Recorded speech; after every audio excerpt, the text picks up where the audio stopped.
As this weather starts to change, it's a little wet outside right now. It's one of the best times to either get some fertilizer down right after this and get some of those weeds and have them over to spray some of their awesome sauce on your lawn and just make it better. Again, I promise you, when people drive by your yard and they see those weeds popping up, they talk about you. All right, get it taken care of right now to a company that's going to provide a prime service to you each and every time you come out. One of the best things I like about them is a gift and a curse at the same time. If you like them, you keep them. If you don't, you let them go. It's that simple. They will try their best to make sure that you are very satisfied, though. And another cool thing about them is this.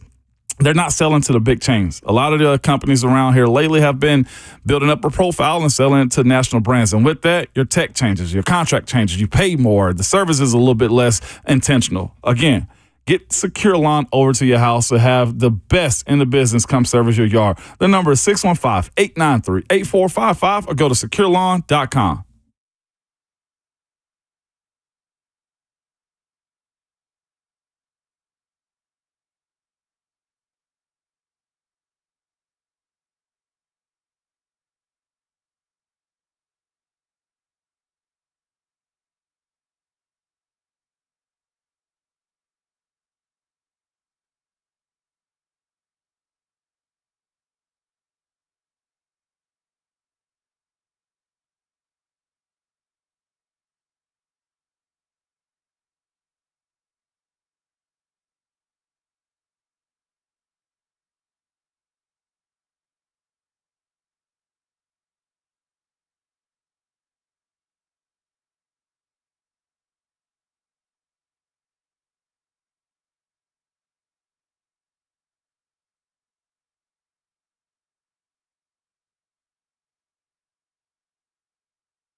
Wrapping up the first half of Ramon, Kayla, and Will. RKW brewed up by 8th and Roast. I did not have reading a list of charges for Scotty Scheffler on my bingo card before 8 a.m. this morning when I woke up, but here you go.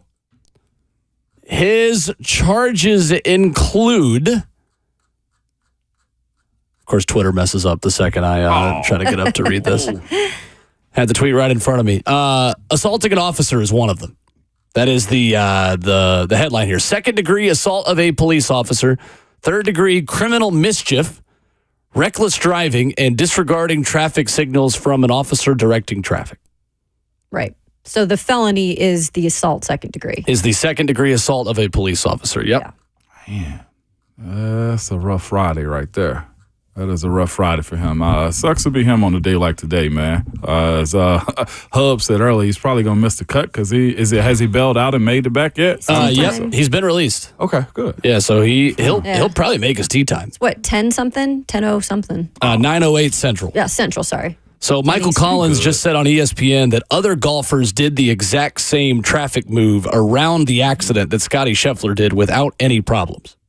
And then we're seeing video. I mean, if you are on any kind of social media right now, it is wild just because of the traffic that has backed all that up.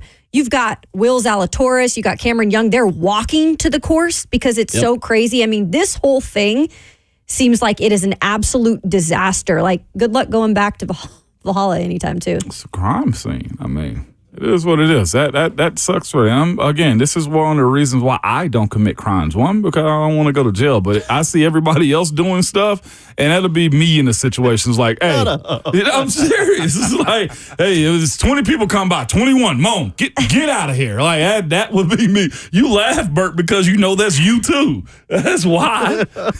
That's mostly why I don't commit crimes. I don't want my actions to come back to harm. Man, my cousins used to steal out of the corner store all the time, okay? And there'd be a situation where I'd be like, all right, this is my opportunity to get me some free now and laters. No, absolutely not. I get my butt whooped in situations like that.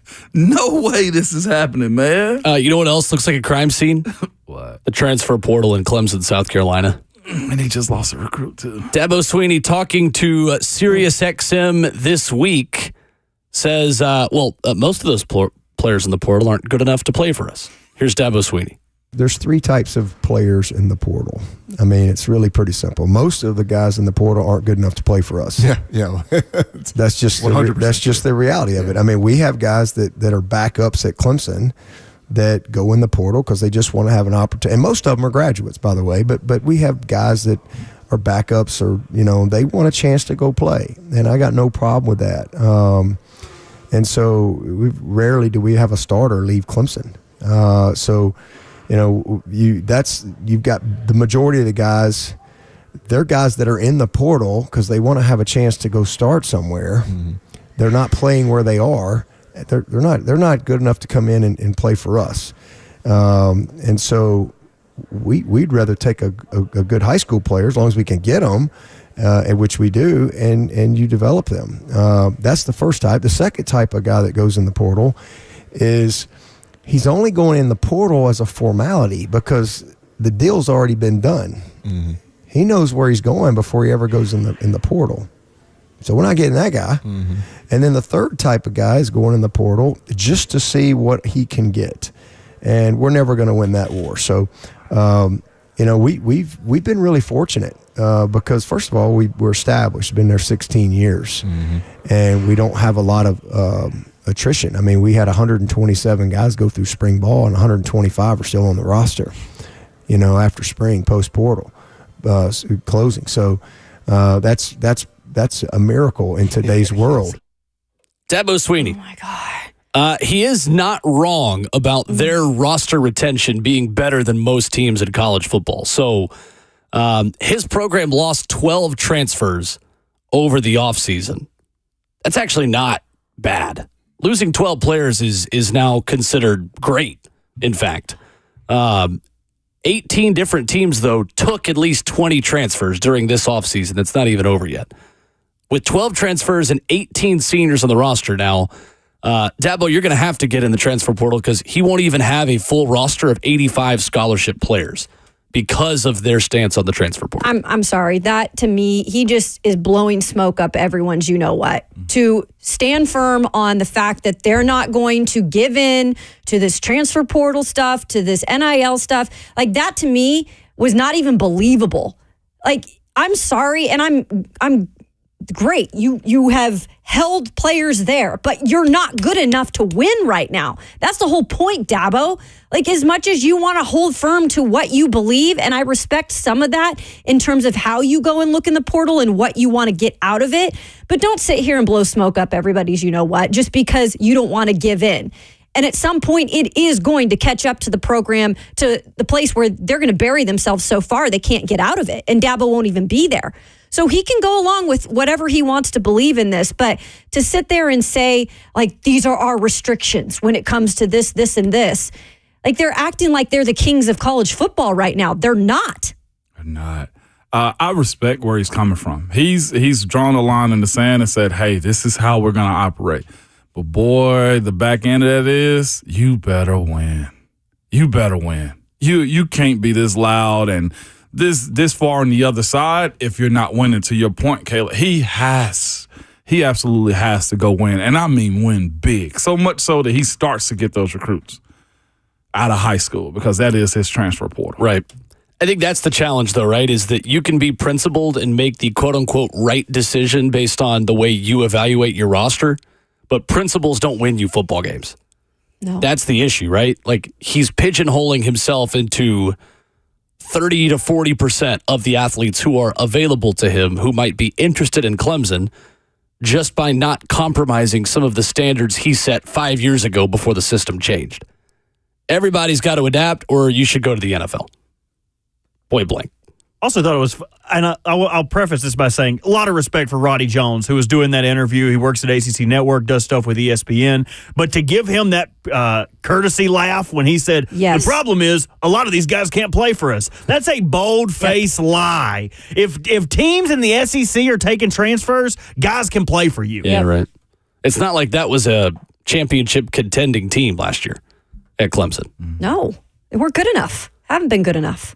615-737-1045 is our number. We will continue to follow the Scotty Scheffler situation because there is an update on his ability to play his second round.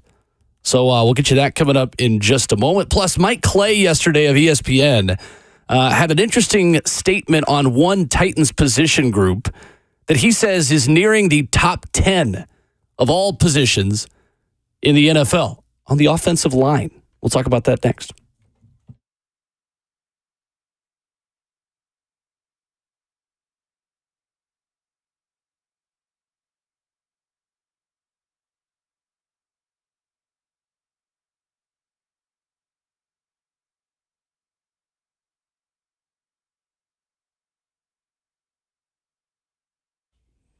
Hey, it's the absolute worst time of the year to be dealing with that joint pain, and really any time of the year. You can not do the things you love to do outdoors, though, because it is a little bit warmer, or we hope it's going to warm up soon, like jogging, hiking, playing with the kiddos. Hey, it's Kayla Anderson, and don't go through the summer months missing out on life. Call QC Kinetics now. Find out how they can use biologics from your own body to give new life to those achy joints. QC's regenerative medicine protocols can restore and repair that damaged tissue. You don't have to deal with surgery, steroids, no drugs, and no downtime. This is the future of medicine. Tens of thousands of QC Kinetics patients around the country are simply living their best life because they made the call. So if you're looking to make the call and make a change in the summer months to come, call QC Kinetics now for a free consultation. You can call them at 615-249-4024. That's QC Kinetics at 615-249-4024.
What's going on? Just about 8 o'clock. Good morning and happy Friday from the 104.5 The Zone Studios. I'm Robert Walsh. Number one golfer in the world, Scotty Scheffler, was detained by Louisville Metro Police this morning while trying to drive into the entrance of Valhalla Golf Club, the site of this week's PGA Championship. Scheffler was charged with second-degree assault of a police officer, third-degree criminal mischief, reckless driving, and disregarding traffic signals from an officer directing traffic. He has been released under his own recognizance. Easy for me to say. Round 2 of the PGA Championship will begin at 8:35 a.m. Eastern Time. So that's 7:35 Central Time. All round 2 starting times have been delayed 1 hour and 20 minutes from the original published time. Vols win the first game of their 3-game series against South Carolina 9-3. Game 2 starts tonight at 6:30. You can listen here right on 104.5 The Zone following 3HL. And in the NBA last night, Anthony Edwards and the Timberwolves laid the smack down on the Nuggets, forcing a Game 7, taking the game 115-70. The 45-point loss was the most by a defending champion in NBA playoff history and the largest margin of loss for the Nuggets this year. For all your foundation repair and waterproofing needs, visit USSTN.com. Breaking news at once on your home for the Titans and the Vols. This is 104.5 The Zone.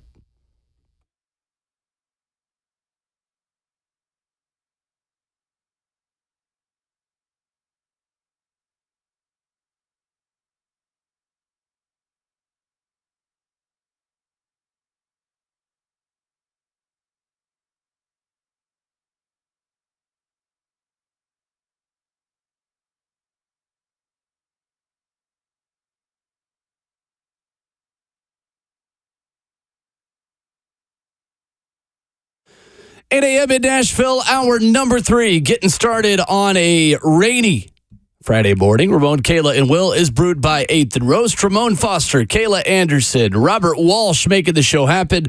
Myself, Will Bowling, at Ramon, Kayla, Will, where you follow us on Twitter, on your favorite podcast feed as well, immediately when the show concludes.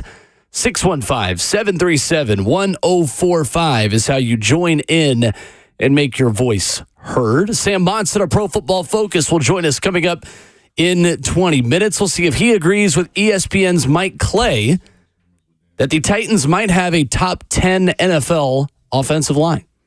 That coming up in just a few moments. Friday morning, and it is safe to proclaim and to announce to the people that it is Friday and we are acting like it.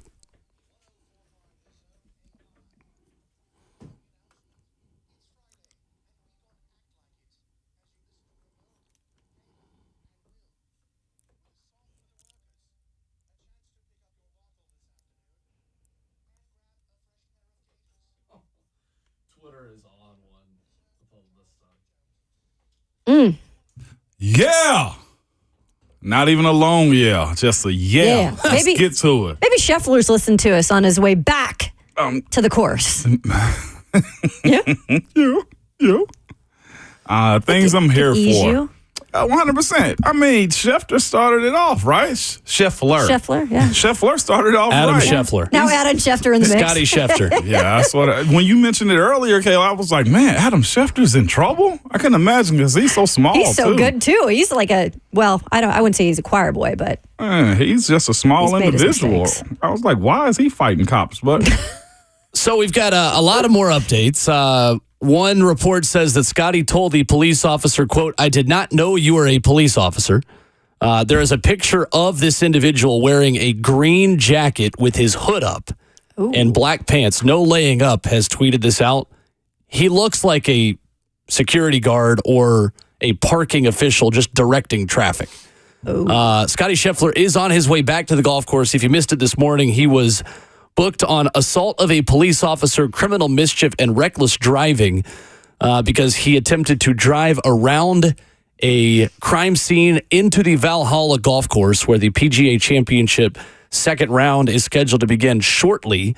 And according to reports from local television and a source in the Louisville Police Department says that he dragged a police officer with him a couple of feet. The officer has minor injuries. He was immediately and quickly booked and put into the back of a car. He has since been released and is on his way back to Valhalla. Crazy. But it looks like he will make his tee time. It is interesting. He is not the first person to have a kid, immediately book a tee time with his buddies on the ensuing weekend and end up with handcuffs after night one away from his kid for the first time. So Scottie Scheffler living the full bachelor party experience this weekend at Louisville. I'll tell you one thing. If PGA wants eyes on them, they just got it, especially because it looks like he is going to play. I mean, the viewership on this, I am actually curious, and we'll look at, day one yesterday and over the weekend to see how far this thing grows, because it's been all over the place. People are interested. Again, this is why I say it's good for golf. We hadn't talked this much about golf since the Masters popped up. You're right. Even then, we didn't talk about it nearly this much. Not like this. Like, not that you're looking for somebody to get in trouble and crash out, right? But this kind of, like, when does this ever happen? Like, as much as John Daly has done in his career, it's never been like this, like the date of the event, going to the event. 100%. Yeah. Just look up Tiger Woods and Thanksgiving if you want an even crazier story than this. I don't even want to at this point. No, it's wild. So Joel Beal tweeted out this. Scottie Scheffler has been booked on assault of a police officer, criminal mischief, and reckless driving. Will Bardwell on Twitter. If you think this was reckless driving and criminal mischief, just wait till Spieth tees off. Oh, He is an attitude guy, isn't he? Somebody said with Scotty's orange V-neck in his mugshot, said, Scotty taking Ricky Fowler's wardrobe this morning. That's awesome. Not only do golfers cheat on the course, like, I didn't realize they were edgy like this. Hey, Scotty, go. Here we go, Scotty. And maybe that's something in terms of gaining followers now. That sounds crazy to say, but because he's just that squeaky clean guy, like, not a lot of people recognize him. Well, they're going to recognize him now. Yeah. By the way, the shirt's out. Free Scotty. Are they? Free Barstool. Scotties is out. They was listening to us this morning. They were listening to us. But again, the Scotty situation is dragging the officer. You can't do that one, whether he looked like it or not. He was working the event, so he was on the clock. Ain't like he was an off-duty officer. His best thing, though, he can spend this so great. He partnership now with Louisville Police Department. Like, it's a squeaky clean situation. Partner up the Louisville Police Department, do some charity, and honestly do it again next year. That's what we need from Scotty right now, man. He's all right. He's cool. Crazy. It is crazy, but I love it. The fact that we're talking about him. Now I know what Scotty Scheffler looked like. Now I need to commit a crime. Now I need to commit a crime and get some face value out here, man. Hey, we need you here. So more context, and I do think the context of this is important, right? Because it's not just, hell yeah, you drove through a crime scene. You deserve, like, it I think it's a little more nuanced than that. Luke Deneen, I don't know, Golf Digest says, not for nothing, there are police cars, cops, stops everywhere when you drive into golf tournaments. Players get told all the time to drive on through. And that has been the consistent part of this report, is that PGA players were told to drive around it and to still enter the golf course, even though people of mere mortal status were told not to. The golfers were doing what they were told, and then Scottie Scheffler somehow in the mix-up ends up in a really bad situation. That's my question. Why didn't it happen to anybody else? Why did it just happen to him? I do not know. Because he apparently was in a PGA championship car as well. And according to one report I saw, was driving very slowly through it. I don't know. My biggest advice to Scotty is, if you're making that much damn money, get a driver. And they won't never pull you out again, I promise. That's what the question was that I got actually via text was, do these players have drivers? I'm surprised that not a lot of them have people that actually just bring them through. Some I have seen at specific golf events that they do have that, but a lot of them like to take their own personal cars that they're either renting or have there. Everybody else waiting on you to do everything else. Let me at least drive myself. Nah, he's worried about the wrong drivers. He's trying to get in the green, man. He needs to worry about getting somebody to take him around town. Exactly. I just saw a tweet that said, if Scottie Scheffler misses a 3-foot putt, someone needs to call it the longest yard. You want to? Bert, you know how you have certain people like snitching to Cheyenne and everything. Okay, Here I am trying to build up my profile and say, hey, maybe I need to get arrested. Jeez. And my wife sends me a text, please don't. Thank you, Keisha. Talk some sense into I know him. she's saying please don't, Thank but you. I also know she got bail money. For the ready. sake of this radio show, Ramon, do your part. He doesn't want to be using it on that. It wasn't even any explanation. It was just 2 words. Oh, goodness. Please don't. Yeah. Rich Lerner, Golf Channel anchor and reporter, very reputable source, PGA Tour play-by-play host, says, told by tournament organizer Mayor of Louisville is now involved, along with PGA of America officials, that Scotty has been, quote, world-class in how he's handling it, that with loss of life and ensuing chaos, quote, everyone is deeply saddened. Oh, that one just messed Yeah. up. I'm laughing at Scotty on the fact that he's going to be okay. Like, bro, stop, man. So the Louisville mayor is now involved Of course. and says that Scotty has handled this perfectly. Big breaking news without the mayor being involved? Yeah, right. Oh, I know. This is a big event in their city. Millions of dollars are at Yeah. stake for their city in the future to get events like this back. Absolutely. I love It's a bad this. look on them. I love his mugshot, though. He may have one of the more cleaner ones, like with the deep V-neck in the picture and everything. The beard it's together. Beer looks good. And his eyes aren't hazy like John Daly and Tiger Woods. Like, his eyes are real clear. His eyes are real clear, man. Love that for him. So PFF Sam Monson will join us next. We will I mean, it is crazy. This is the most we've talked about golf. I mean, since what? Tiger won the Masters probably in 2019. No, for real. 100%. The most golf has been talked about in sports radio. But I mean, it's a crazy story. It's a captivating story. What we got going on? Scotty got arrested.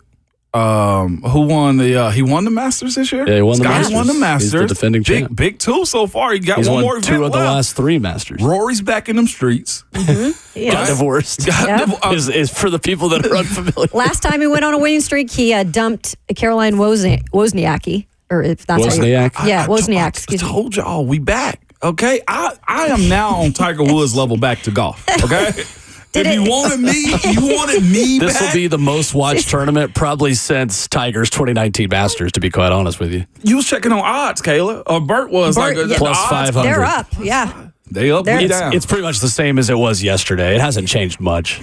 I think he's winning it all. Well, if the Derby was a big bang last week, then we got Valhalla Golf Course back it's now. crazy.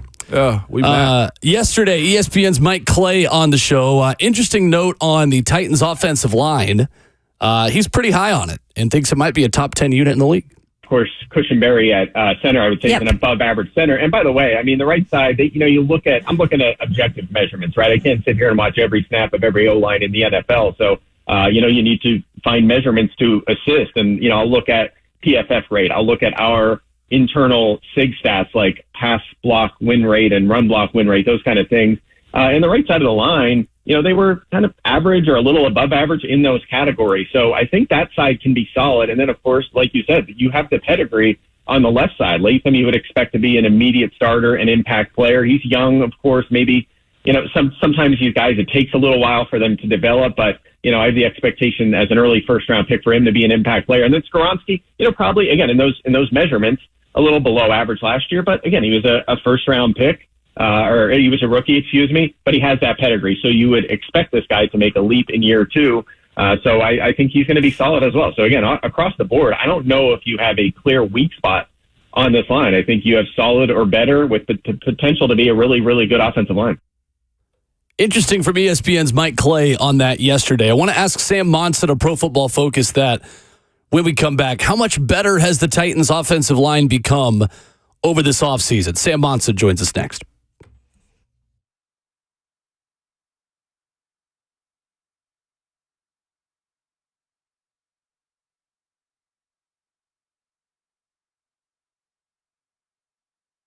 When it comes to large home repairs, a lot of the time we homeowners, we pretend we do not see the warning sign. We're afraid of what we're going to hear. This is especially true, and y'all know this, with waterproofing and foundation repair. This past week, we got hammered here in Middle Tennessee, man. And I'm sure a lot of folks have some waterproofing issues and foundation around their house. I'm here to tell you that United Structural System is the best company to have out to your house for these type of moments. They will give you a peace of mind at getting the job done. They have over 25,000 100% satisfied residential customers. Doesn't get any better than that. Think about that number. That's a lot of people here in the city around this state that have used them, man. So as it pertains to keeping your house dry and stable, get them over to your house, assess it, get it fixed, get it done. Because again, that water moisture and flooding inside of your home turns to other bigger problems, okay? Whether it be your wood floors, it may be your walls. It's a lot of those things. I'm here to tell you, homeowners trust USS. They've been keeping homes dry and stable for over 25 years, and they're serving Middle Tennessee, Southern Kentucky, Western Kentucky. You can reach them online at ussTN.com or call them 615-488-7855.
Hour number 3, rolling along on a Friday morning edition of Ramon, Kayla, and Will. Ramon Foster, Kayla Anderson, Will Bowling with you. Sam Monson of Pro Football Focus always makes us smarter when he joins us, talking Titans, hitting the NFL headlines, and he is with us right now. What's up, Sam? How are you? Good. How's it going, guys? Good. Good morning. We are good. Following golf mugshots, NFL editions, schedules.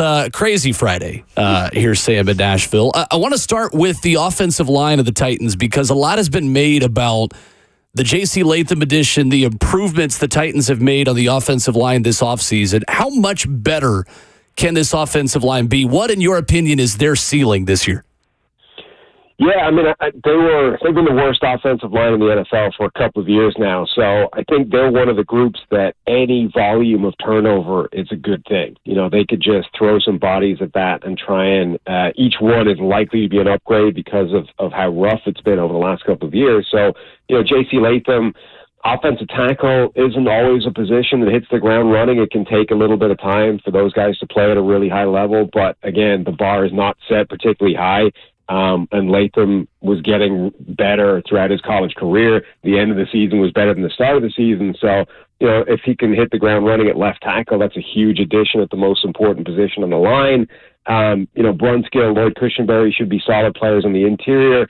If Peter Skoronski takes another step forward, immediately we're talking about a line that's now league average instead of one of the worst in football. And that's even if you don't get any kind of improvement on the other side at right tackle in Nicholas Petit-Frere, and he could easily take a step forward. You know, he's entering sort of key year for him right now. But if one of your 5 starters is a weak link, is a problem, you can hide that. You can get past that. If the problem is if the 4 or 5 of the guys are weaknesses, that's when you have just too much of a problem. And Sam, that was my exact next question because we talked about this months ago going into the draft that the number one goal for an offensive line is just to not have one turnstile. And they certainly had one among other issues last season and Andre Dillard on the left side. How much do you see the right tackle position holding this offense back? Yeah, well, I think the number one goal is to not have more than one turnstile. Sure. You can hide one, you know, no matter where it is. You can hide one guy that's a problem. You can't hide more than one because then there's just not enough bodies to assign to the blocks. You can't trust everybody to pick up the slack for somebody else. So I think if you have one weak link, you can actually get past it and, you know, assign extra protection and make sure that the running back is always moving in that direction or that the line is sliding in that direction. So, you know, if you have one weak link, even if Nicholas Petit-Frere doesn't get any better at all, and he's the liability on that line, and he's something of a turnstile at right tackle, if the other 4 guys are okay, I think you're going to be okay. You can figure it out. You can always make sure that, you know, the tight end or the running back is to his side, and he's always got help.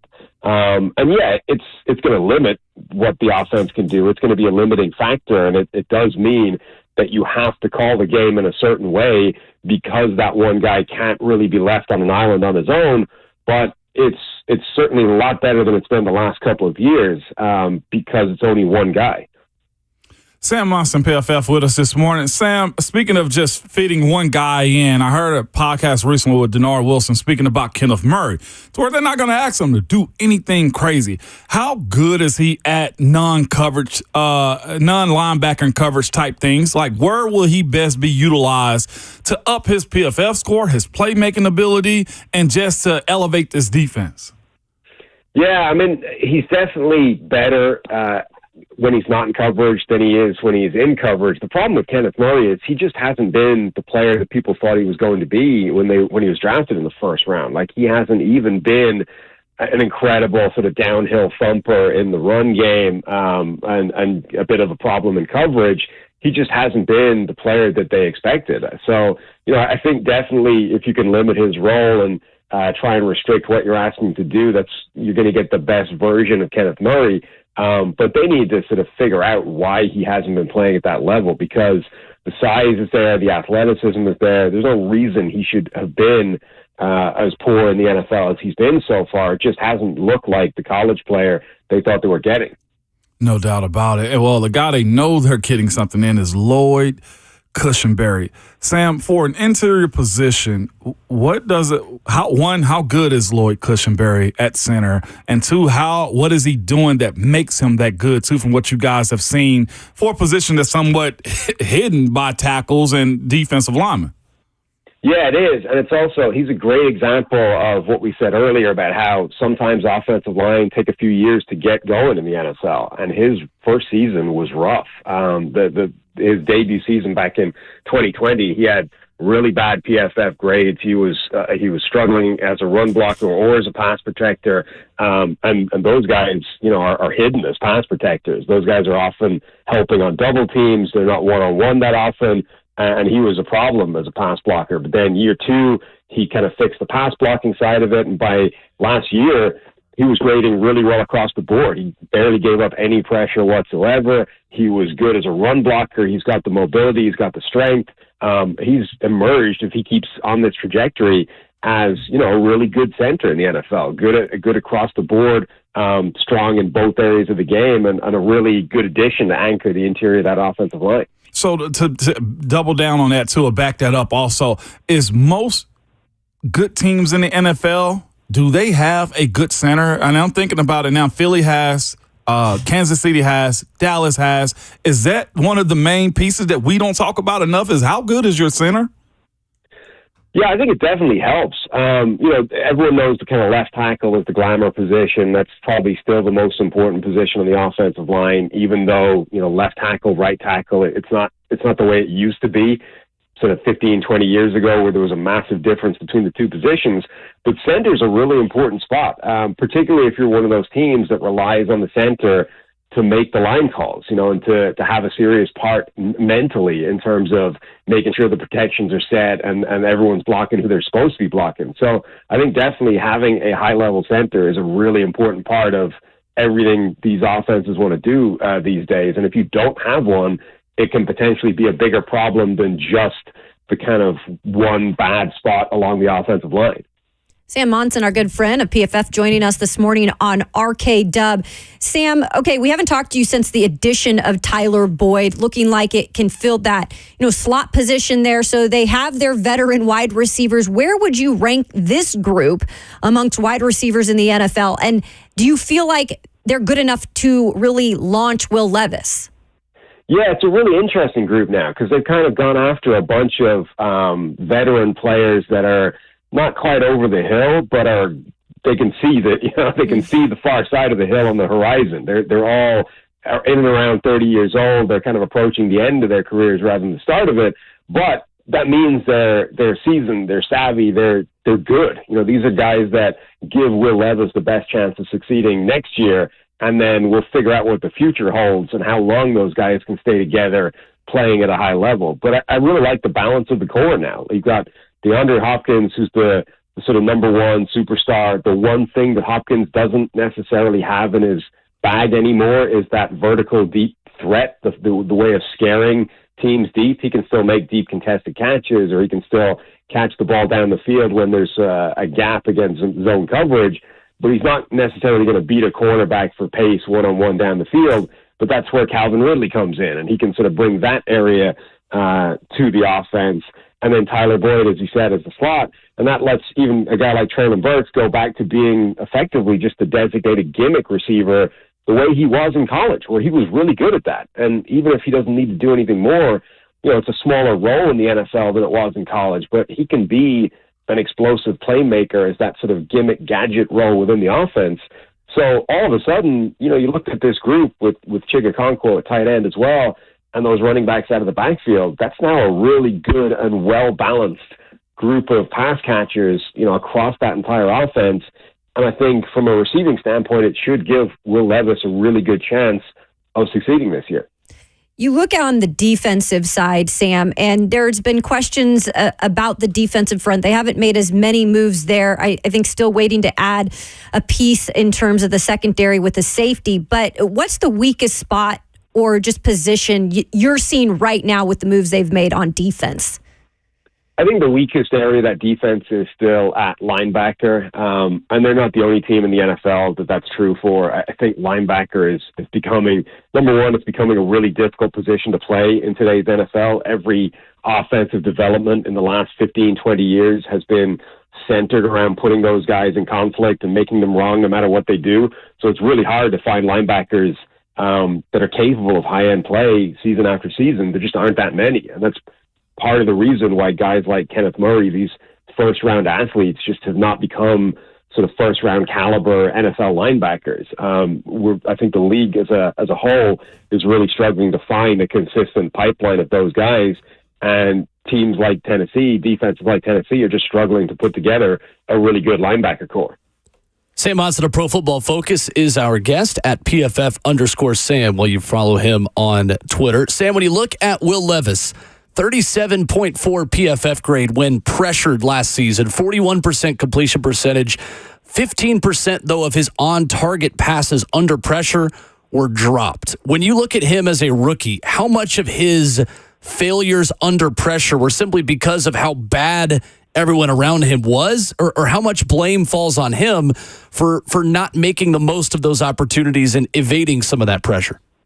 Yeah, he certainly wasn't good under pressure, but I think one of the things that you don't know is what happens when you change the ratio of that pressure. I mean, it's not necessarily just a linear line. I think the volume of pressure a quarterback is under can change how they perform under pressure. It can change how they perform across the board, and Will Levis behind that offensive line was under an absolute ton of pressure. Now, not all of it was the offensive line's fault. I think Will Levis is going to be one of those quarterbacks that invites a little bit of pressure and maybe doesn't necessarily perform at his best under pressure in terms of a lot of that pressure is going to become sacks. I think he's probably going to skew in that direction as a quarterback. But again, we talked about that offensive line. It's been the worst in the NFL for a couple of years. If that gets back to being average, the percentage of those plays that Levis is under pressure is going to drop 10 percentage points maybe, and that wouldn't even put it in a great area. That would just get it back to the middle of the pack somewhere.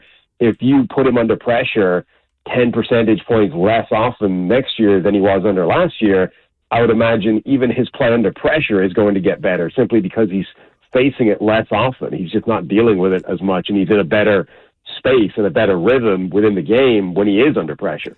Well, Sam, the other kind of pressure on him is because he is not a first-round pick. Titans do not have as much time to evaluate him and decide if he is the guy. How high are your expectations for Levis this season, considering if the Titans are bad, they find themselves in a top 10 pick, are they looking again at another quarterback in that situation? How do you kind of frame that with him going into a massive season in 2024? Yeah, I think realistically, this is his one shot. He's going to get this year to show that he can be the guy with a better supporting cast around him. And if he can't, they're probably going to move in a different direction, and the next quarterback is going to have the situation. I mean, that's why from a team building point of view, from a roster construction standpoint, it doesn't really matter for the Titans if Levis is the guy or not in terms of the moves they've made this offseason, because those moves will benefit the next guy if he's not. And they also benefit Will Levis if he is the guy. So it makes sense to sort of build that receiving core and improve the offensive line, whether or not he proves to be their quarterback. But yeah, he's probably got one season, just the nature of the NFL. If he's not able to show enough this year, number one, they're probably going to be in a position where they have their opportunity to draft the next guy. And number two, the time is running out on his contract, as you said, that they would struggle to give him next year, even if they wanted to, just because of the way those rookie deals work and how expensive it gets quickly if those quarterbacks are good. So this is a big year for Levis. It's all on the line. They've improved the receiving core. The offensive line should be better. Now he's got to show that he can do more than just flash talent and actually do it consistently. Dang, Sam.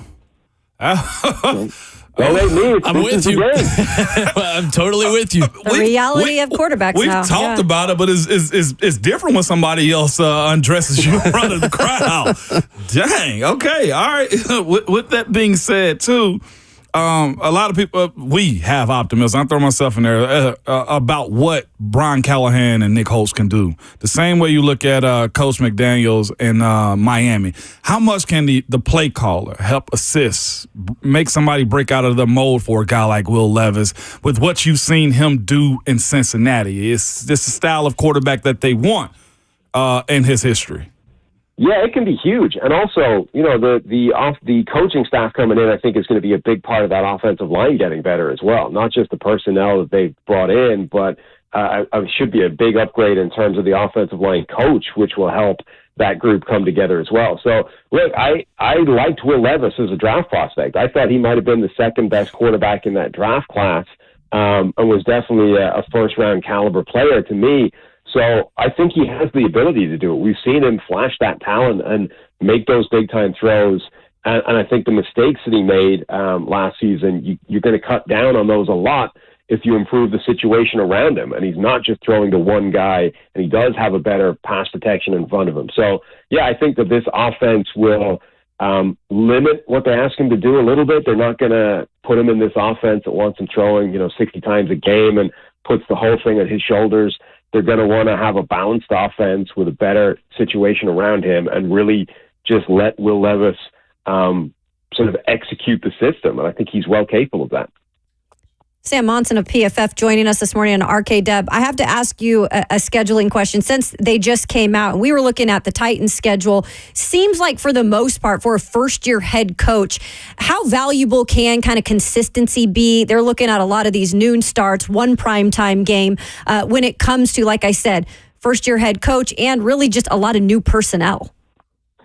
Yeah, I mean, it's certainly anything that messes with the schedule, I think, is not helpful for those guys in terms of whether it's extra travel, whether it's weird times, primetime games, games on a Thursday, all those kinds of things I just think are not helpful to any teams. And, J.J. Watt, I think, had a tweet that sort of listed the things NFL players look for when the schedule comes out. And it's all that. It's anything that's going to disrupt your week-to-week routine and change the way you're preparing for a given game. That's basically the first thing those guys care about.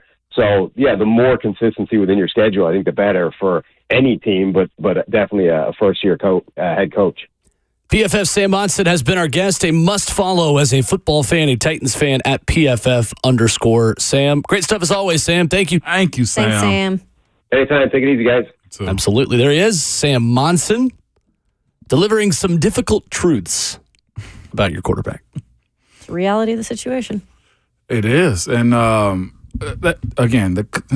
he doesn't have many options. No. Either go ball or find your way out. And I know we'll talk more about this in a little bit 920, too. Yeah. But that was some real reality. I mean, I said it was some real reality. That was some reality right there. It was a real gut check before OTAs come out, and that's where, Kayla, I think it's going to be super important. I hate to have you watching the quarterback, but watching how he accepts bad plays and good plays. And it's fair because he wasn't available for a period of training camp last year because of that thigh injury, and even in 2 preseason games. So it was hard to really kind of get a grasp on what he was doing in terms of learning. Now we're hopefully going to see that from start to finish. We'll react to all that more at 9 o'clock. Your phone calls reacting to what Sam Monson said, 615-737-1045. Coming up, Scotty Scheffler, not the only person leaving Louisville. I'm using Robert Walsh's transition. I'm totally stealing this, but I'm giving you credit, so it's not a total theft. News on a former Vol and where he is landing in the transfer portal coming up next.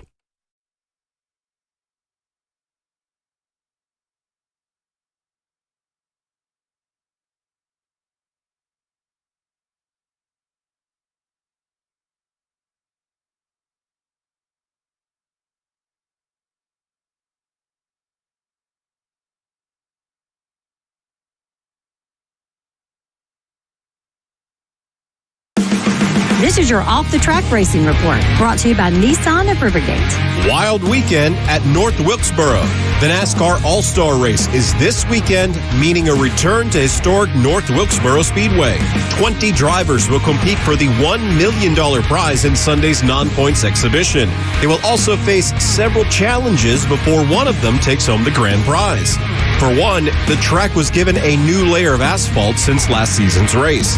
Also, teams will be able to choose from 3 tire compounds, a basic prime tire, a softer option tire, and wet weather tires if they are needed. The 200-lap run will also feature breaks at laps 100 and 150. 17 drivers are already locked into Sunday's final race.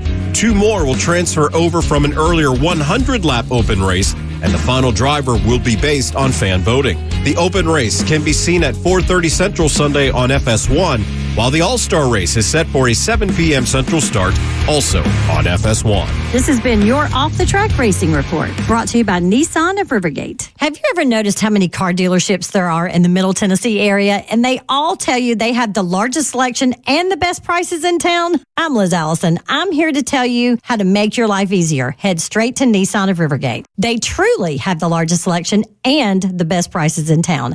I know this because I'm on car 3 from Bob McCracken and his team at Nissan of Rivergate. Cut out the dealership hopping and make Nissan of Rivergate your only stop. Nissan of Rivergate, 1550 Gallatin Pike North in Madison.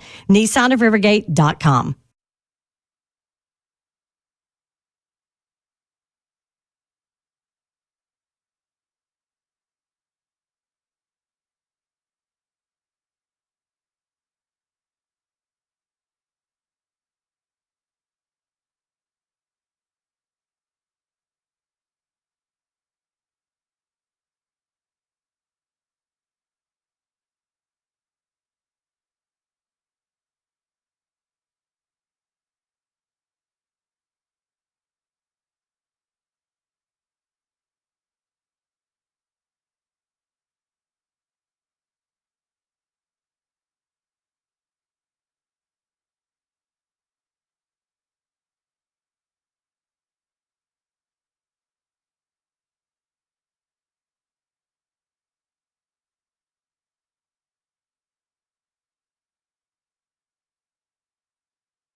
Wrap it up, hour number 3 on a Friday morning. 615-737-1045 on Ramon, Kayla, and Will.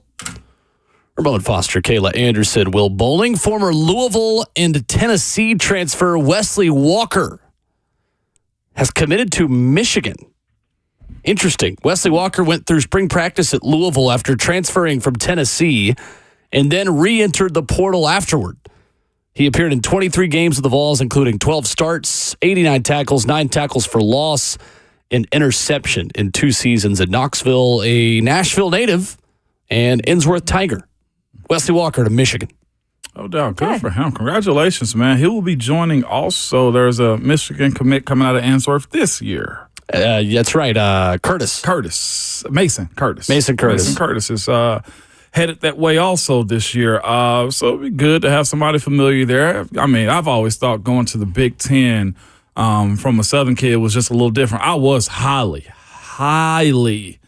interested in Michigan State, though. Were you? Really? Oh, my gosh. Michigan State recruited the heck out of me. What was it that was so intriguing about that? I always wanted to go away from home. That was number one for me. I wanted to go away from home to figure out what and who the heck is a Ramon Foster. Mm-hmm. That's what I wanted to learn. I thought it was interesting to go to a place that had a lot of snow. In the South, we didn't get that.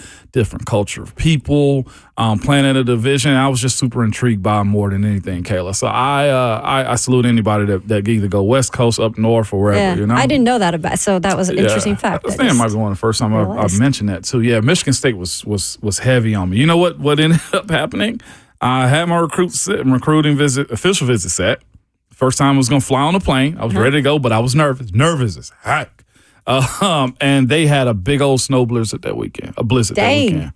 And they had to cancel. And I also set it up to where I went to the UT that weekend. Then I committed. So Mark D'Antonio was there, right? Yeah, Mark D'Antonio was there? It was Coach Smith, John Smith. Oh, okay. John Smith was there at the time. But yeah, they had to cancel me because they knew it was going to be a bad blizzard coming in. And I reset up Tennessee to move a week forward, and I committed soon after that. You could have been classmates with Mike Wilson. Oh, really? Because y'all are about the same age, and he went to Michigan State. Y'all literally, I think, would have been there at the same time. Yeah, I'm 38, so yeah. I think he's 35 or 36, yeah. I think they ended up being trash. Man, I was just thinking you're so young, Bone. I was putting you in I don't act my age sometimes. That's okay. Yeah, I don't act my age. You don't need to. Never grow up. I keep telling my folks around me, it's like, man, I'm growing up, and they keep telling me no. So here we are. You got to deal with me. You got to deal with me, man. But, yeah, Michigan State was almost a place I went to. Well, I strongly consider it. Michigan State, Ole Miss, Louisville, Tennessee, and Arkansas. Yeah, because, and this is not even a troll. Like, it really is true that when you're in West Tennessee, Ole Miss and Arkansas are as much the quote-unquote in-state team as Tennessee is. Heck yes. You are as close to Arkansas as you are to Tennessee. You're closer to Arkansas and Ole Miss than you are Knoxville at that point. Heck yes. So you may be in the in-state team bubble, right, with West Tennessee, but that's why a lot of Memphis kids go to Ole Miss and a lot of Memphis kids go to Arkansas. Mm-hmm. I think the most serious, Cut was there. Coach Cutcliffe was there. Coach Roper was there. Matt Luke was there. Like all those dudes that are circling around now ended up at UT a couple years later anyway. They did. They certainly did. But good for Wesley Walker. One of the rare success stories, right? When you enter the portal the second time, because a lot of those guys, right, like don't ever leave the portal. No. They'll either get stuck or they'll end up in the Tyler Barron situation, another guy that was in Innsworth at one point, just without somewhere to go after maybe promises were made at NIL that couldn't be kept.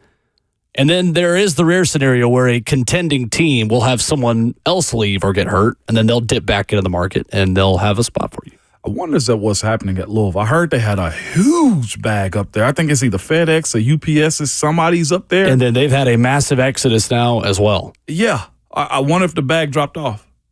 It's interesting because FedEx has just spent all that money with Memphis also. Yeah. Where now Riverdale product Elijah Herring is heading. Yeah. That's a good pick for him. I think that's a bigger conversation we should get into Monday. At what point does your price need to be your price for players in the transfer portal? Like between Lane Kiffin and Dabo Swinney, there's got to be a middle ground that makes the most sense. Because at some point, you can't give a guy $1 million if you think they're worth $250K. But in what scenarios do you stretch what your quote-unquote asking price would be and make it work. I saw that in the war room that Hubbs had up.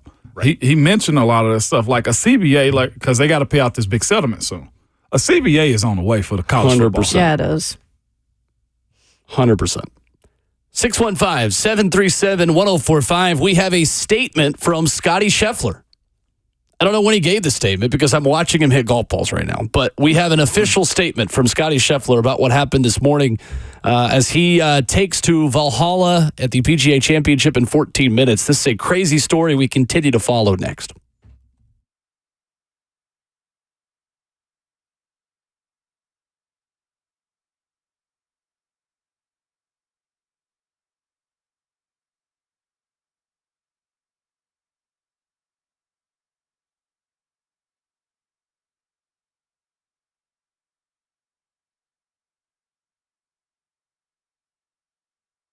Don't you wish things could just be simple, like buying a vehicle? Wouldn't it be great to just know you're getting the best price from the most reputable dealership? Well, at Two Rivers Ford, it is simple. Two Rivers makes shopping for a vehicle easy, and it all starts with non-commissioned salespeople. Yes, you see, the sales experts at Two Rivers Ford get paid whether you buy a vehicle or not, so you never have to worry about being pressured. And when it comes to the price, Two Rivers Ford literally sells all their non-specialty vehicles below MSRP, so you can rest assured you're getting the best deal. And when it comes to the reputation, Two Rivers Ford has been around for decades. They are reputable as it gets. In fact, they're one of the top Ford dealers in the nation.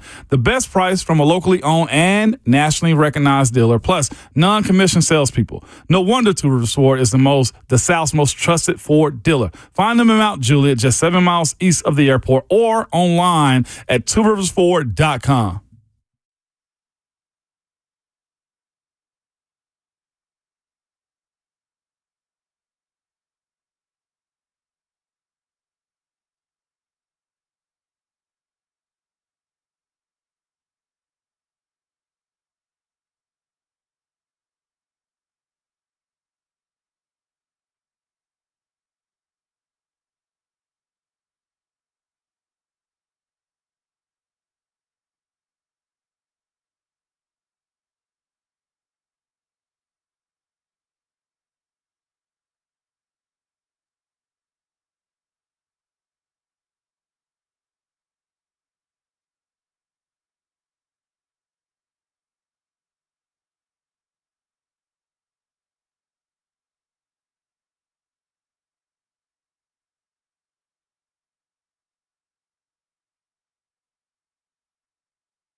What's going on? 9 o'clock. Good morning. Happy Friday. Weekend almost here from the 104.5 The Zone Studios. I'm Robert Walsh. World's number one golfer, Scotty Scheffler, was detained by Louisville Metro Police this morning while trying to drive into the entrance of Valhalla Golf Club, the site of this week's PGA Championship. The only problem was there was an accident, that a bus struck an ongoing passenger. Police were dealing with that, and a malaise ensued. Scheffler was charged with second-degree assault of a police officer, third-degree criminal mischief, reckless driving, disregarding traffic signals from an officer directing traffic. He was released on his own recognizance. Round 2 of the PGA Championship will begin at 8:30 a.m. Eastern Time, 7:30. All round 2 times have been delayed 1 hour and 20 minutes from their original published time. Vols win the first game of the 3-game series against South Carolina yesterday, 9-3. Game 2 starts tonight at 6:30. You can listen to that right here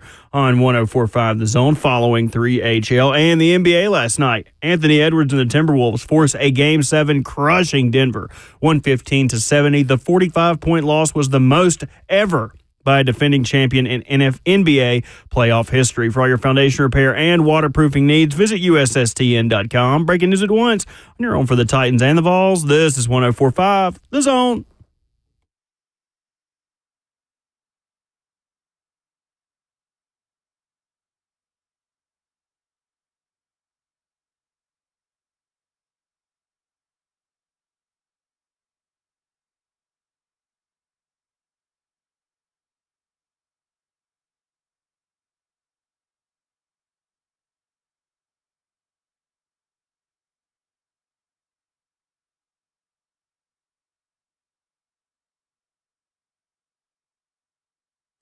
For the final hour of the show, 9 a.m. in Nashville, as we roll into hour number 20 of another outstanding week here on Ramon, Kayla, and Will. RKW brewed up by 8th and Roast. Ramon Foster, Kayla Anderson, Robert Walsh making the show happen. My name is Will Bowling. The Scotty Scheffler news has taken over this morning. If you missed it, arrested with felony assault of a police officer in the process of pulling into Valhalla Golf Club before day 2 of the PGA Championship. Scotty Scheffler, according to local police in Louisville, dragged an officer who had told him to stop and was immediately booked, arrested, sent to jail. He has since returned to Valhalla, has just finished his practice on the driving range, and in 5 minutes will play round 2 of the PGA Championship. Scotty Scheffler has now released a statement to Jeff Darlington of ESPN that says the following. This morning, I was proceeding as directed by police officers. It was a very chaotic situation, understandably so, considering the tragic accident that had occurred earlier, and there was a big misunderstanding of what I thought I was being asked to do. I never intended to disregard any of the instructions. I'm hopeful to put this to the side and focus on golf today.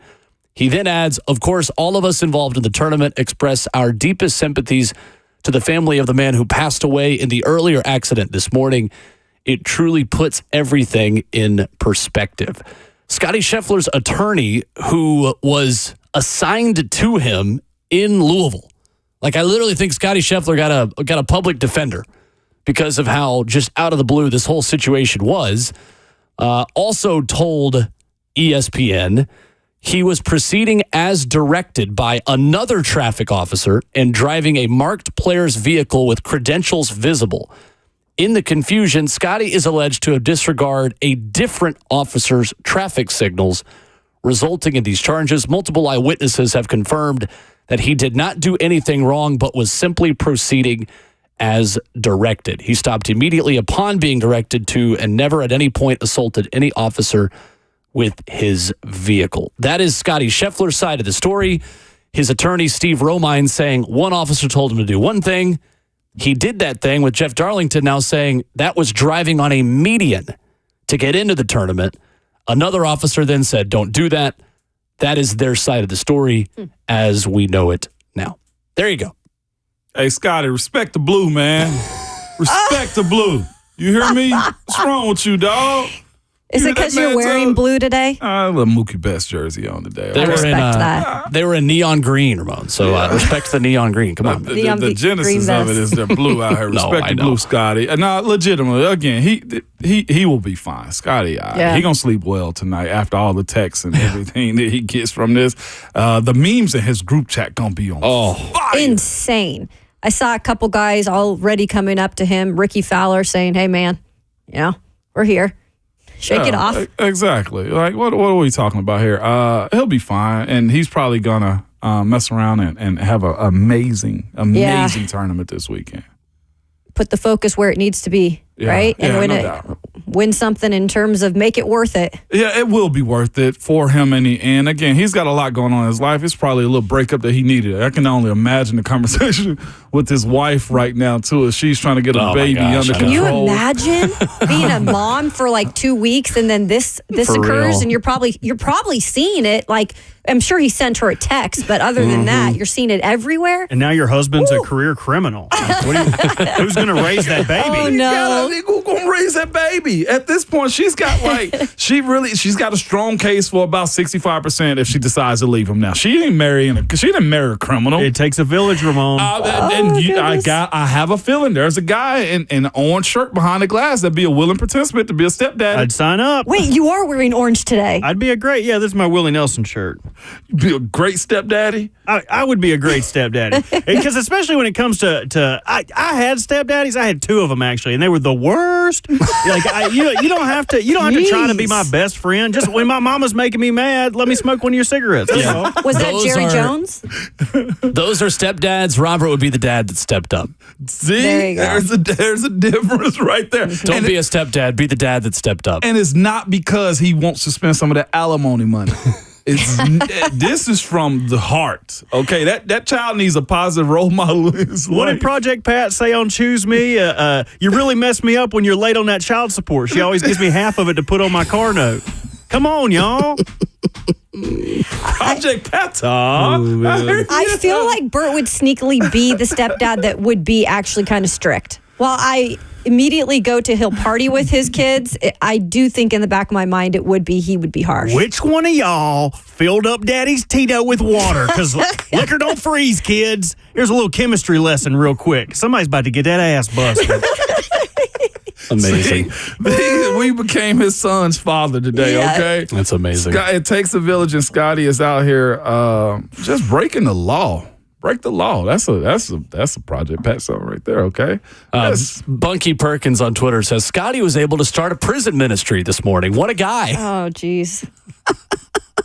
Scotty, a very publicly a man of faith who is as humble as they get from all accounts and reports in every phase. But this is why Twitter still exists. This is why no amount of Elon Musk can make me not go on Twitter. As long as there is a website to look at jokes and memes like this on days like this, I will keep logging on. Yep. You just need to let me back into my old one. I thought I was close.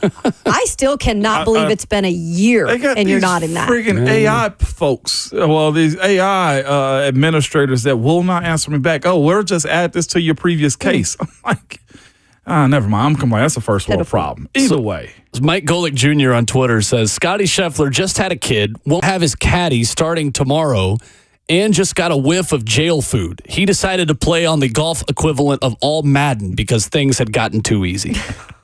That's what I'm telling you, man.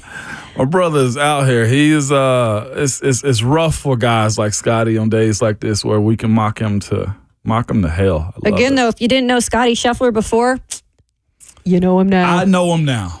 You're 100% correct. I'm literally in the process of depositing into my FanDuel account and placing a sizable wager on Scotty Scheffler to win the PGA Championship. I'm more interested in arresting Scotty than him being favorites to win the Masters and also won the Masters. Okay, like I'm more interested in this one than any other thing he could have done. Like from here on out.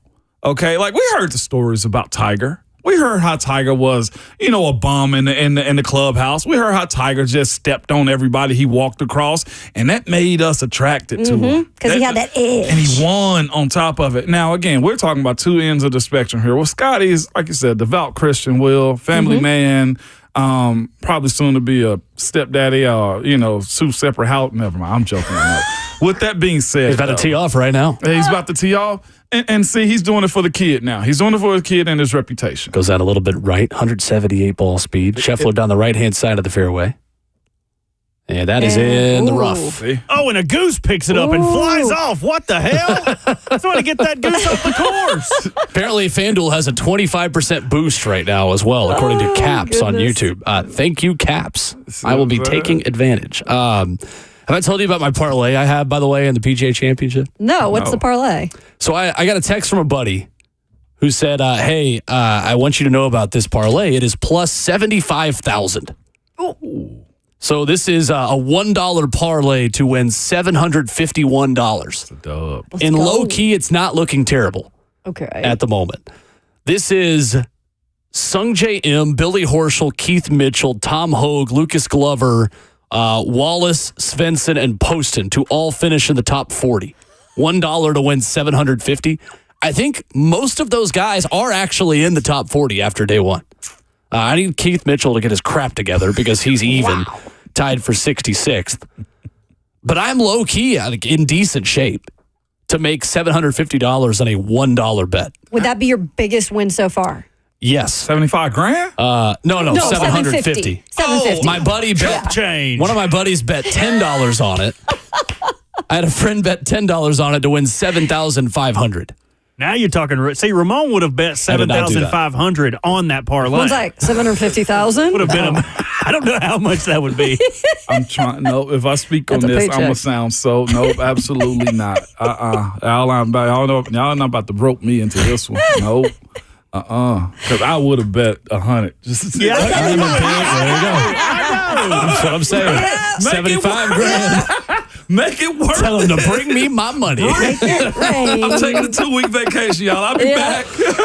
It was a special boost. I don't think that parlay's available anymore to some of the questions because it was a no laying up US PGA special on FanDuel at plus 75,000. But low key, it's not looking bad. High key now, Will. You got to update us on Monday. I will. Oh, there will be many tweets. If I have any chance. He ain't going to say nothing, but there will be signs. I was going to say, Keith Mitchell, we're all counting on you, Keith Mitchell. The visored man tied for 66th needs to get his crap together. Oh, jeez. But anyway. You say I won't say nothing. Matt Wallace. Jacksonville State product. We need you, bud. JT Poston is one over, buddy. I don't know what it takes, but anyway. But they say hunker down, baby. Get in there. Look at what Scotty Scheffler gave us today. Golf. Yeah, he gave us golf. It's just like the topic that keeps giving today. How many times? There's probably people in Nashville right now that's going to drive to Louisville. I mean, to see the criminal. I would consider it. To see the criminal. It's a hilarious. Until the charges are dropped. We should give him a nickname now. The criminal. I'm here for like it. The Hamburglar. Yeah, the criminal, man. I also just mid-sentence a minute ago. I just bought an item, the fastest I've ever purchased something in my life. A t-shirt? So these home field throwback baseball jerseys just came out 13 minutes ago. Shop Pay was working overtime. The devil works hard. Shop Pay worked harder for me about 10 minutes ago. They ran your pockets. It is done. On the way. It's a 1970s Tennessee baseball pullover that I think 9 schools got. This was actually this was the walk-up music for Scotty Scheffler this morning. God, it gets me going. Hey, man. Why are you guys sweating? Oh, Cops is on. What you gonna do? 615-737-1045. What you gonna do? So Sam Monson was on the show about a half hour ago and had some interesting things about Will Levis to say. Does Will Levis get 1 year to become the starter moving forward for the Tennessee Titans? We'll dive into that next.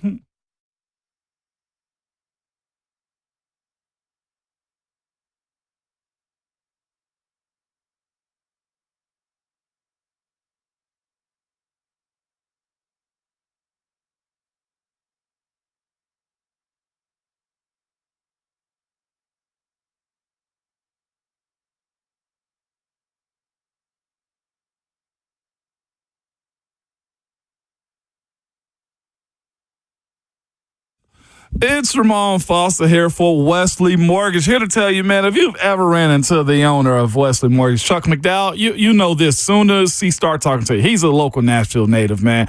He cares about this community, and he is proud to serve it. Chuck, he reinvests in the people and the places that make Nashville such a wonderful place.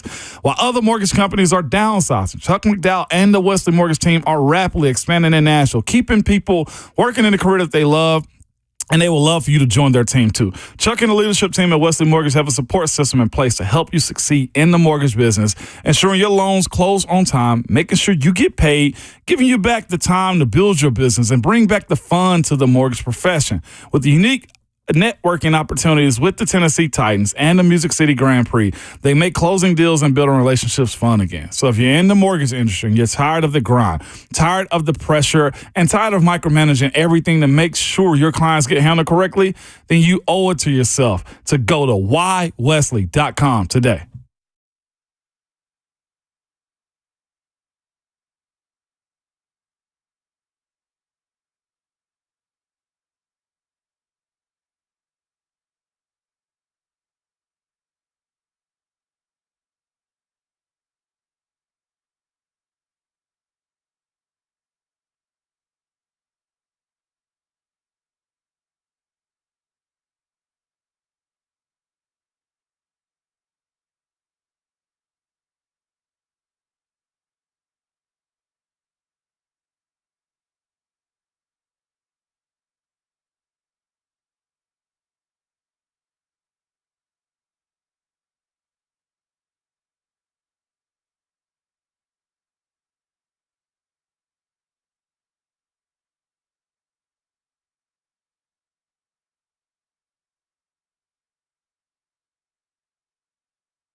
RKW brewed up by 8th and Roast on 104.5 The Zone. We're going to talk a little bit about Will Levis this morning.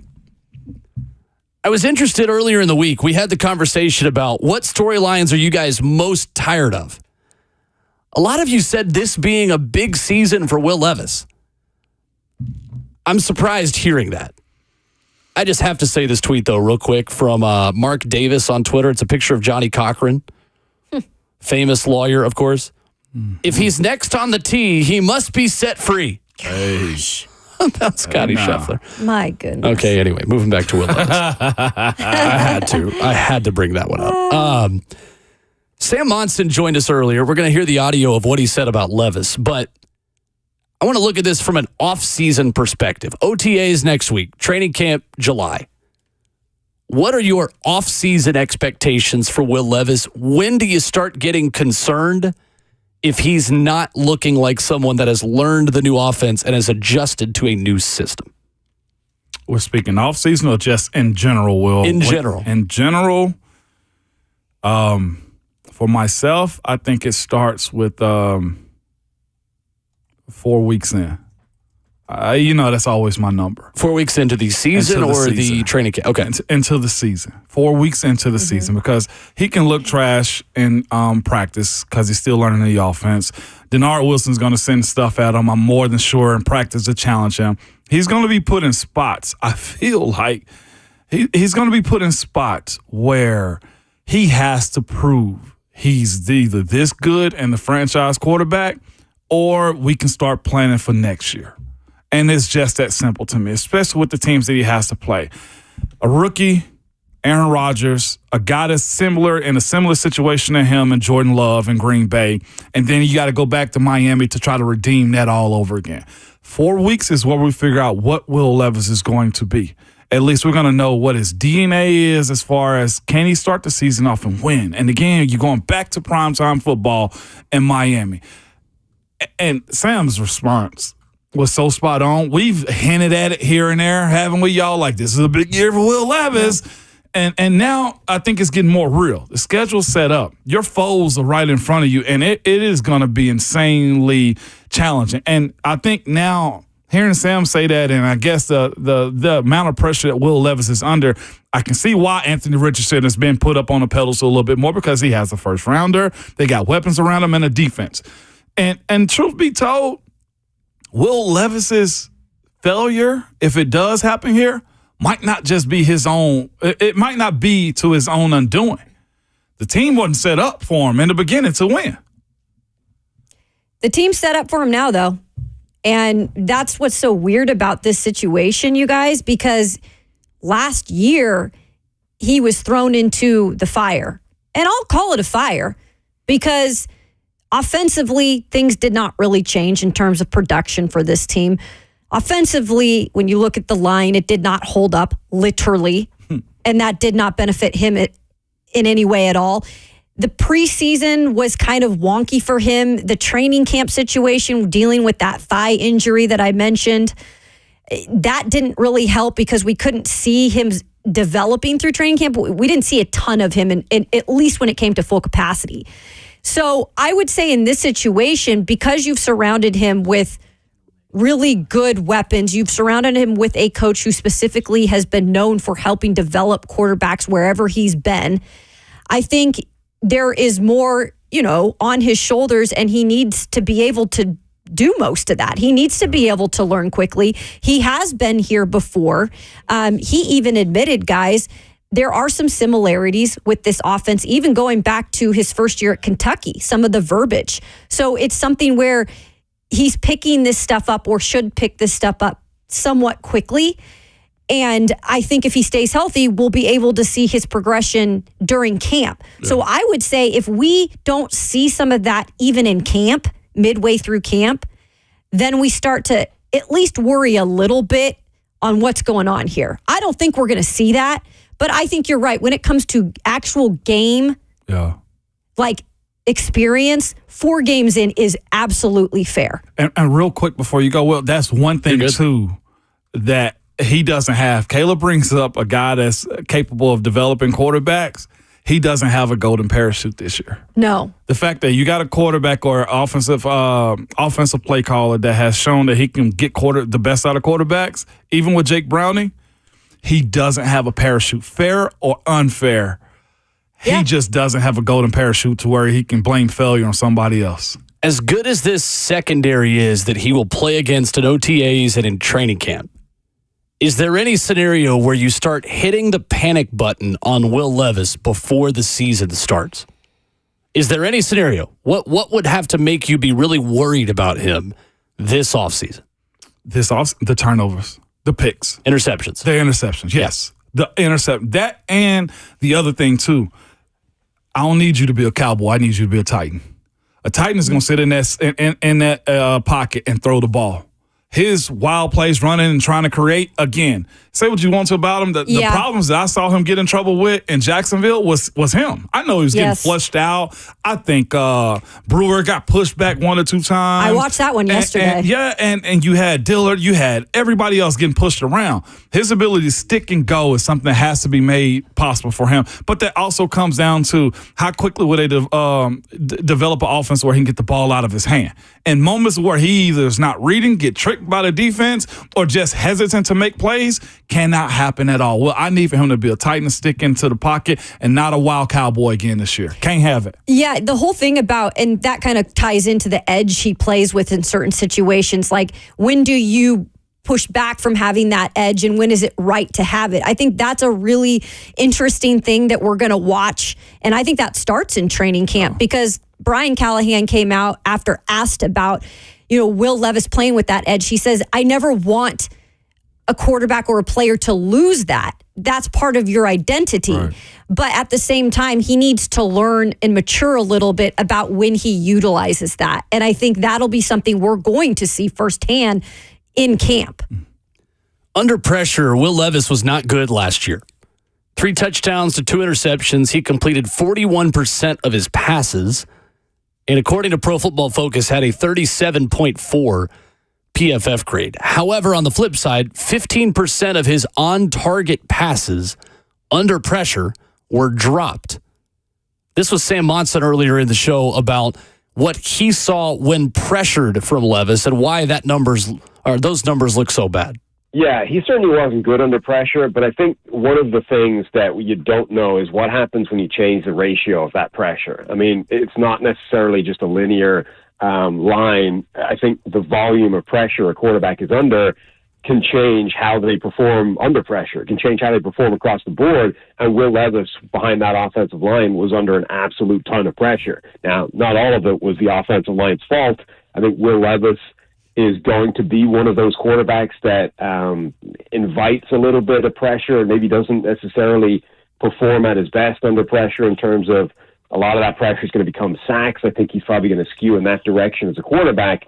But again, we talked about that offensive line. It's been the worst in the NFL for a couple of years. If that gets back to being average, the percentage of those plays that Levis is under pressure is going to drop 10 percentage points maybe, and that wouldn't even put it in a great area. That would just get it back to the middle of the pack somewhere. If you put him under pressure 10 percentage points less often next year than he was under last year, I would imagine even his play under pressure is going to get better simply because he's facing it less often. He's just not dealing with it as much, and he's in a better space and a better rhythm within the game when he is under pressure. So Sam Monson also went into detail about the pressure on Levis in not the literal sense, in the figurative sense in 2024. As a second-round pick, this might be Will Levis's only season to prove that he is the franchise quarterback. Yeah, I think realistically this is his one shot. He's going to get this year to show that he can be the guy with a better supporting cast around him. And if he can't, they're probably going to move in a different direction, and the next quarterback is going to have the situation. I mean, that's why from a team-building point of view, from a roster construction standpoint, it doesn't really matter for the Titans if Levis is the guy or not in terms of the moves they've made this offseason, because those moves will benefit the next guy if he's not. And they also benefit Will Levis if he is the guy. So it makes sense to sort of build that receiving core and improve the offensive line, whether or not he proves to be their quarterback. But yeah, he's probably got one season, just the nature of the NFL. If he's not able to show enough this year, number one, they're probably going to be in a position where they have their opportunity to draft the next guy. And number two, the time is running out on his contract, as you said, that they would struggle to give him next year, even if they wanted to, just because of the way those rookie deals work and how expensive it gets quickly if those quarterbacks are good. So this is a big year for Levis. It's all on the line. They've improved the receiving core. The offensive line should be better. Now he's got to show that he can do more than just flash talent and actually do it consistently. True or false, Will Levis has one season to prove he is the long-term starting quarterback of the Tennessee Titans. True. I think it's absolutely true for several reasons. I'll start with the first reason. It's not the quarterback that they together drafted. Yes, Ran Carthon was there when they drafted him. Brian Callahan was not. And second of all, when it comes to first-round pick versus second-round pick, we've already seen how quickly teams are discarding their first-round picks in terms of quarterbacks, early first-round picks, after a couple seasons. So what makes you think the Titans would want to sit around and wait when you know what the quarterback situation is nowadays in the NFL? And three, I just think they did everything they could. And we have to see how this offensive line forms under Bill Callahan. And after, drafting J.C. Latham, does it all work out? We're kind of assuming it's going to be better. And I think that that's a good assumption because everything points to it being a better offensive line. How good they can be, I don't know yet. But you also upgraded the wide receiver room. You've helped the backfield a little bit. So I think when you look at everything, it comes down to they've done everything to make Will Levis better. They have said, hey, here's the plate now. You're going to fill the rest of it up with your play. And if it doesn't happen this season, I think that they will move on. Yeah, I think it's true too. And I wrote down the fact, one of the things that Sam Monson says that doesn't matter whether it's for Levis or not. I think we're still looking at a buildup of the team to where talent is still being acquired. You do got some older players at the wide receiver position, so you got to look at that. It still has to be a build up there, but you're setting the template to what this team is going to be capable of. If you overcommit to the player, meaning Levis, then you set yourself up to be in a position where you got a Sam Howell. You have a Daniel Jones. You have those types of guys at your position, and you're looking at to be in quarterback purgatory. The times that teams like Washington and others, right, Minnesota at this point, have found their guy, they went immediately and got him. And the thing is this, though, too, if Will Levis proves to not be the guy in this 1 year and feel that pressure also, then guess what happens? You're drafted in the top 10 possibly again. And I know that's hard to stomach here, and I think they're a better team on paper than they ever were in the last couple of years. I think they're a better team on paper, but you got to go win. And a big part of this relies on the quarterback position as it pertains to what's next. The line that he said, doesn't matter if this talent acquisition and build-up is for Will Levis or the next quarterback, is no truer words have been spoken. From 2000 to 2022, in a piece by the Tennessean, there were 21 rookie quarterbacks who matched Levis's background. Picked in the first or second round, started 6 or more games as rookies, and won 3 or fewer games. Of those, 17 went on to start 6 or more games again in year 2, where we expect Levis to be. 9 of them were great, posting winning records. 8 of them were not, at losing records or worse. 6 of the 9 quarterbacks drafted between 2000 and 2022 who had winning records from year 1 or year 2 that fit Will Levis's profile had teams that had just added a number 1 wide receiver. Eli Manning, Marcus Mariota, Jared Goff, and Trevor Lawrence led their teams to winning records after their GM signed a number 1 wide receiver. Joe Burrow and Zach Wilson had winning records as starters after their teams used early picks on Jamar Chase and Garrett Wilson. By comparison, only one of the 8 quarterbacks in the losing group had a number 1 wide receiver. That was Alex Smith, and just 2 played for teams that used early first-round picks on wideouts. If you give a young quarterback a number 1 weapon, typically that means that young quarterback will be successful. The flip side of that, though, is that all 8 of the quarterbacks who had losing records also had different OCs from year 1 to year 2. And nearly all of those, 7 of the 8, were because you had a defensive head coach who hired a new offensive coordinator. So obviously that's not the case here. That being said, there are no excuses for Will Levis in 2024. You even heard Sam Monson talk about right tackle and say, you can hide one bad member of your offensive line. If the Titans don't have a good right tackle, if the other four are okay, then you're good, right? Mm-hmm. I think there are zero excuses and caveats that we can give Will Levis this season. I think it is absolutely true. He has 1 year to prove he's the guy. He does. That was good stuff, though, from the Tennessean who posted that a couple of weeks ago. Detailed there. And also on Sam for opening this can of worms for us, too. Like, it also takes us back to draft night. And Sam said he was a fan of him. I think if we take off our orange-tinted glasses and our SEC biases on if we were fans of Kentucky or not, then we look at his situation and say he was a valid quarterback. He had his questions that last year. I think he's a quarterback that you can't ask him to do too much. When he was put in a spotlight under the magnifying glass at Kentucky, and they were doing this Heisman campaign, they was doing this first-round campaign, he's the best quarterback in the SEC campaign, I thought he folded. Whether it be because of the injuries with the turf toe that he had or whether he was doing too much. I always go back to the Ole Miss game. They were supposed to beat Ole Miss that game. He was jumping over people, the wild cowboy stuff. Yeah. Supposed to be Vanderbilt, and they didn't. Yeah. You see what I'm saying? So I know we always trash system quarterbacks, right? Or it has a bad stigma around it. He may just have to be a really good system quarterback. Don't go outside of your box, win these games. But then we go into a deeper conversation later at 5 years into his career when he's about to get paid or soon to be paid. Is he really the guy that you think that can take you to the promised land? And really, the way that I have heard about and he is displayed in terms of some of the things he said, his worth ethic and how he approaches it. And Callahan said firsthand last week, Brian Callahan, that he's loved how he's attacked this offseason so far, from the technical aspect, the mental side, the fundamentals that they're teaching. I mean, it is a bit of a restart, but it's a great restart. It's a restart that Will Levis should be loving because he was put in a really bad situation last year. But them's the breaks, right? Yeah. And now there's no excuse. I think he can be that guy, you guys, if he stays healthy. And that's the biggest thing is you got to take care of that body. You got to know when to be a hero and not.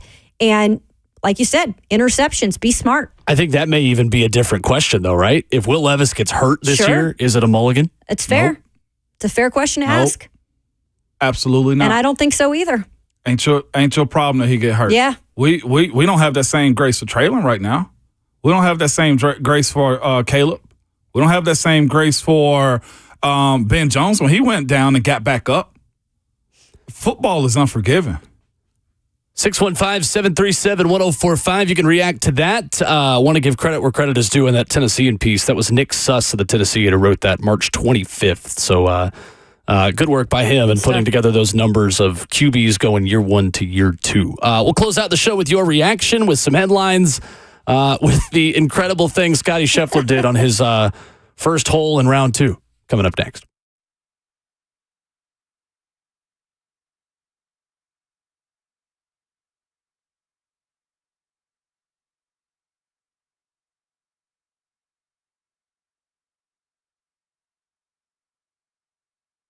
Hey, it's Kayla with the Wang Vision Institute. Maybe you're thinking about going in, getting your eyes checked. I know a lot of people wondering if they are the right person when it comes to getting LASIK surgery. That's not always the case. I went in a few months ago, wanted to get my eyes checked out for my nearsighted vision and realized I had to do some other things. I was not a candidate for LASIK surgery. You might be. You can check them out in terms of your eye health or just when it comes to taking care of your skin. They have introduced the intense pulse light treatments. Just went and got my other one, my second one done just earlier this week. Great treatment, evens out the skin tone. Maybe you've had some sun damage or dealing with hyperpigmentation. It will fix all of that, and it's quick, 20 to 30 minutes, then you're out the door. So you can look for some of those treatments online at wangvisioninstitute.com, or if you want to check out anything in terms of their eye health care, you can do that, and you don't even have to step in the building. You can check them out every Tuesday. RSVP,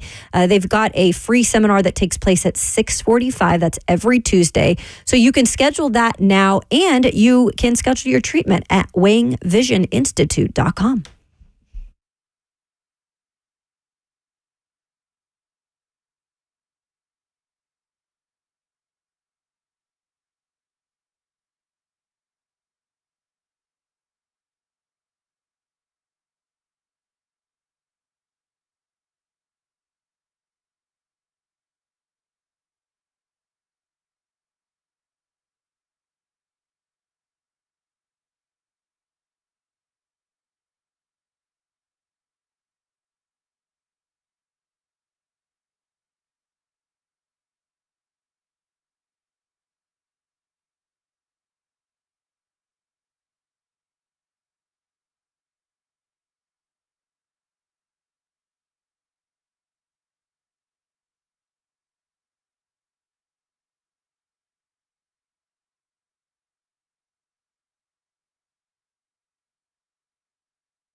Wrapping up the show, Ramon, Kayla, and Will, RKW, 8th and Roasts, brews us up. The Buck Rising Show coming up next. We have the police report from Scotty Scheffler's arresting officer, Brian Gillis. Allow me to share, as Dwight Schrute would say. Geez. All right, I'm going to cut off the beginning of some of it. Actually, no, I'm not. Detective Gillis was directing traffic at Gate 1 of Valhalla due to the road being closed in both directions from an earlier fatal collision. Listed subject, that's Scotty Scheffler, was driving eastbound to gain access to the course. Subject pulled into the westbound lanes where outbound traffic was flowing and to avoid backed up traffic. Detective Gillis was in the middle of the westbound lanes in full LMPD uniform, Louisville Police Department, and a high-visibility yellow reflective rain jacket. Detective Gillis stopped subject, Scheffler, and attempted to give instructions. Subject refused to comply and accelerated forward, according to the report, dragging Detective Gillis to the ground. Detective Gillis suffered pain, swelling, and abrasions to his left wrist and knee. He was transported to the hospital for further medical treatment by emergency medical personnel, the report says. This last statement is hysterical. Detective Gillis's uniform pants, valued at approximately $80, were damaged beyond repair. No, is that a joke? No. Love That it. is literally the last statement. Is his uniform pants were damaged. Gosh. He got to buy those out of the workbook. He does. It It comes out of his pocket. I'm glad we can start to laugh about this now that it's absolutely. kind of over. Scotty, Just Jeez. objectively you ridiculous. got to learn to respect police, okay? here we go. There we go. Is his wrist okay? Or does he need surgery? Listen, like legitimately, Scotty might have a lawsuit on his hand at some point. He better smooth this over quick. At least he's like got after- money for being world number I one. think it'll be dropped Getting sued quickly. sucked, okay? That's what I'm telling you. Scotty need to get it together, bro. You need to go to somebody's neighborhood right now and do a count ASAP. Goodness. Okay, no Rocky. The court sides with the plaintiff and shall be awarded one pair of pants. Yes. Recess. Things I'm So here for. we've given you both sides now. We've given you Scotty's side that says he was told one thing by one officer. He followed those instructions because he was a player to get into the tournament. And then this other officer said, no, you can't do that, and arrested him. And then that is the officer side. So we're giving you both sides of this entire story to make your own judgment. So sticking to the facts of what happened. The criminal. I There you will go. say, and thanks for retweeting it, Ramon, Kalen, Will. I put a poll up because I was really curious on if you'll tune in to the PGA Championship this weekend, just because you got Scotty Scheffler there. And a lot of people saying yes, 62.7 right now. It's interesting. I wonder how many of those people would have already watched anyway, too, of Yeah. golf. Are non-golf people now going to Yeah. watch the PGA Championship because of all of this stuff? Yeah. I've seen a couple of those tweets this morning for sure. Yeah. Be interesting. I'm watching. In 4 minutes, the trailer for NCAA 25 comes out. The real one? Yes. Oh, yeah. Official. Wow. Actually, no, this is the fake one. The fake one comes out, and then the real one comes out. There somewhere have been a lot of around fake ones, to Oh, be fair. God. Yeah, I'll tell you, a fake one, a real one in a minute is you getting waterboarded. I It's have bad. already. Geneva Convention. I'm already looking at the the premium edition. That's $150. You get July 16th, guys. Can I have that off? Absolutely. Yeah. why not? That is the 3 days early a access. holiday. Because I will be paying extra to have early access to NCAA 25 without There you question. I'm okay with giving personal holidays, Taylor. Sure. Taylor. Let's all come up You with call it our out. own. Yeah. I will be a personal multi-time holidays. NCAA college football champion when I return. It will take one day. 17th. One day, and you'll be a multi. Oh, 100%. I will have spent hours creating a recruiting class that will probably get Lamborghinis from SEC schools, but me and wherever I choose to go, You and your whichever tribe. MAC program wants me. No, I still need to pick a team. That's what I was going to ask you. Yeah. Oh, Let's good. see. What your Well, team was going to be. Let's go through the MAC. I'm very curious. Who do we want? Toledo. I don't know, should I go with someone that I've taken to prominence before, or is it a new challenge? You got to see if you can tell do the me. old one. Do the one you took before to see if you can bring them back to glory, and from that point you take another job. Great point. So my best one was with Louisiana Monroe. Was my Okay. best ever one, the Warhawks. I just liked that they beat Alabama when Saban was in his first year, so I picked them to lead to prominence. That's fair. A lot of talk about what your first play call is going to be. If it's not 4 verticals or a read option, you're lying. It has to be, I'm talking my inside zone. Shotgun, spread, flex, slot outs. You get the running back on an angle route over the middle. You manipulate that linebacker up front, and you get the outs going outside. And then your X has a go route. You know what that sound like? An offense that hadn't been run here in Nashville for a very long time. Now you see why I've been saying spread them out and run the ball. There you go, Will. There you go, right there. Mm-hmm. I'm excited. Now I'm excited. Very, very, Who very would excited. your team be if you played this? I'm going to the MAC 100%. Everybody loves the MAC. Maction, baby. You get to play on Wednesday nights on ESPN. I guess. Don't disrespect the MAC, Kayla. There's a lot of players not coming up out of disrespecting there. the I'm MAC. just saying in general, like it's a whole lot of players coming You got out Logan of the MAC. Woodside, Toledo. That's what I'm saying. Corey Davis. I think I'd take my talents to the big sky. I would be at Montana Grizzlies? Dude, I would. Let's 100%. freaking go! 100%. Let's go! I don't think they're in the game, so unfortunately. It was They're confirmed 3 months ago. They put a Let's map up of all the go! teams. By the way, we hadn't talked Love about it. Marvin Harrison Jr. He's yet to sign his collective bargaining. Yeah, I saw that. There's a longer story there, I think. That's bothersome. Like they can't even promote him right now. Yeah, I know. It's terrible. It's interesting. Yeah. In the MAC, I've also done one with Toledo, the home of one Logan Woodside, Titans legend. Yeah. No doubt. And then with the MAC, you get an opportunity to play in snow games. Like, can you imagine when you top good 5 point. in Miami got That's to a come good up there? point. Oh, yeah. Ramon making good points. That's fair. Okay. You said Colorado Action. State might be something you're interested Yeah, in. that's true. Because I want to beat Dion. I want to send Dion to the shadow realm. I like the Rams. Cheers. Back at it Monday morning. Ramon Foster sent us home. Hey, good people, man. I'll throw this one in there, man. Call somebody you ain't talked to in a while. Apologize, man. Buy somebody a random drink. Have a random conversation. But at all times, man, your Twitter fingers and your mic is always hot.